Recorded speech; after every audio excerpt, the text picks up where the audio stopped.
two different exclusion zones, with one strange similarity. Contamination of the soil with decay products. Someone felt it stronger than humans. The smallest victims are rodents and insects, and from there, the chain reaction moves up the food web. Not all species decline. In both exclusion zones, wild boar populations have grown, and in Chernobyl, wolves have thrived as well.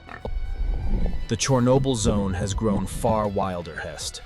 Bears have returned, and the reintroduction of Proval. In Fukushima, domestic animals were not cults. Their populations grew and adapted to abandoned human homes.